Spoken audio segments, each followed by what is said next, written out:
Good morning, dear students. Today is our time with the lesson 4 of Unit 2. Lesson 4 of Unit 2, Vocabulary. We are about to learn something that is very important for us when reading or writing. It's very important for us to understand this new point. Topic sentences and supporting ideas. Let us say I want to talk about something, or I want to write about something in a paragraph. I need to have a topic sentence and I need to have supporting ideas in the same place, in the same paragraph, or in my speech. A topic sentence normally comes at the beginning. That's very important thing. I need you to mark it very, very carefully. The topic sentence is always at the beginning of the paragraph, because this is your main idea. This is what you want to talk about. It tells us what is going to be about. I need to know what is the main idea of your paragraph. Once I read your topic sentences, it is followed by other sentences which are supporting it by giving example of its main idea. So I'm writing a paragraph. I'm talking about something. The topic sentence should be the first, because I want to give you a good idea about what you should listen to. What are you going to read? Then I need to support what I'm saying, because it's somehow explaining it as well. That's how it is. So here we have an example. This example is very interesting. This is a little essay about antiquities, or things that archaeologists can find, and it's missing the first sentence. It's missing the first sentence. We will read it together, and I need you also now to read the choices, the 4 choices that we have in exercise 3, because these 4 choices are the topic sentences of the essay for each paragraph. So reading together, then you can pause the video for a minute to get to guess which topic sentence suits each of the 4 spaces. To preserve or not to preserve. Space, the question is, should they preserve all finds? Space, they say that there are so many objects that it's impossible to find a place for everything. Furthermore, they make the point that people can become so used to seeing archaeological remains that they no longer pay attention to them. As a result, they feel that we should keep only the most important objects. Space. Archaeologists say all finds play a very important part in learning what life was like in the past. Even a very small object can show us how people used to live and how their societies worked. Moreover, archaeologists might not realize how significant an object is immediately if they don't keep it. Then they may lose a piece of a larger puzzle. Space, we should preserve them, as future finds may show us how they link to the past. Of course, you need to read exercise 3 very carefully Now read the model essay and complete it with these topics. However, it's impossible to decide which objects are not important. In conclusion, I believe all archaeological finds are important. Many people argue that the ancient objects are important, but that we don't need to keep every find. These days, governments spend large sums of money on archaeological digs and on preserving archaeological finds. Pause the video, take a moment for yourself, check which sentence suits which space here best, and you can come back for the answers. You can pause the video now. Here we come to the answers. So the spaces 1, 2, 3, 4, what suits them is D. The last one suits the beginning, the first one. So I would say D should be in space 1. Sentence C should be in space 2. Sentence A should be in space 3. Sentence 4 should be B. So first D, second C, third A, fourth B. This is how we can manage the topic sentences.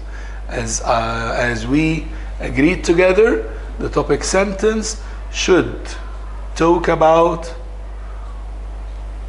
the main idea of the paragraph. Then later on you can support your idea by the ideas. You can support the paragraph. For now, we need to start exercise 4. Write T for true, F for false. After, I would recommend you to read the whole essay again with the topic sentences. Pause the video, read the article again, the essay again, and then use the answers of 3 to get your topic sentences. Then you can play it again for us to get the answers. The writer has to agree with the statement in the task. The writer has to agree with the statement in the task. False, you can tell your opinion how it is, but you have to show the different opinions and tell what you are with more. We can get now to the next question. The first paragraph rephrases the statement in the task. The first paragraph rephrasing the statement in the task. Of course, it's true. That's the job of the whole paragraph, is to rephrase the topic sentence. Number 3, each paragraph has got a topic sentence. Of course it does. Why? Because this is your main idea. This is what you need to support with the ideas or with more sentences later on. Number 4, paragraph 2 presents arguments that don't support the statement. Yes, and this is the sequence of writing. So we move to the fifth question. Paragraph 3 presents arguments that the writer disagrees with. No, that he agrees with. As we go back to number 4, presents the arguments that don't support the statement. Paragraph 3 supports the arguments that the writer disagree with. If the writer agrees, then that should be false. 6, the writer states his or her opinion in all paragraphs. In all paragraphs. Of course, you cannot do this. There is a place where you state your opinion, and mostly it's the last paragraph. Last one, the essay is written in formal language. Do you remember the register of Unit 1? The essay is written in formal language. We have formal, informal, and semi-formal. If we're writing an essay, which type of register should we use? Formal or informal or semi-formal? That's correct, formal. Here we are done with this part. What we still have is useful language. I would say it helps us the most when we're talking about writing, to get to know how can we start. We've done something similar in lesson 3 as well. So I will take you to starting your opinion, stating what you want to say. In my opinion, in my view, this is 1. I believe, I think, this is 2. And to my mind, this is 3. In my opinion, I think, I believe, in my view, to my mind, all these are a good start for your statement. Giving more examples, you can add it with also, in addition, moreover, furthermore. That can be a good start for more support to your ideas. Take care of the punctuation, starting with a capital letter and a comma before. This is more examples or more support to your idea. Comparing or contrasting, what does it mean? Let us say I am supporting the idea of fighting the global warming. Okay, but some other readers are with the idea that what is done and we have nothing to do now. If I want to talk about it, I should demonstrate both. I should demonstrate both opinions. So I started my idea.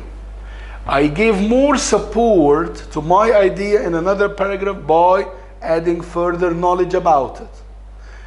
But meanwhile, I still need to be honest about it to also demonstrate the other opinion. So I should show the contrast. When I say, on the other hand, I'm talking about what is going with something or what is agreeing something, but on the other hand, I'm talking about what disagrees as well. On the other hand, however, which is one of the relatives of but, and also take care of the punctuation. Concluding. What is concluding? Finishing. That's mostly the start of the last paragraph. To sum up, in conclusion, at the end, I would tell you the whole idea briefly again. So I will start it by to sum up or in conclusion. That was a very important way to phrase your ideas in a correct way. It helps you much in writing and it helps you much also in speaking. That's very important. That was it. And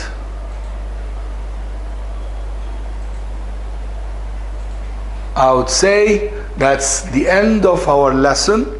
Lesson 4, Unit 2, Vocabulary. Hope you had a good time. Thanks everyone and have a good day. Thank you.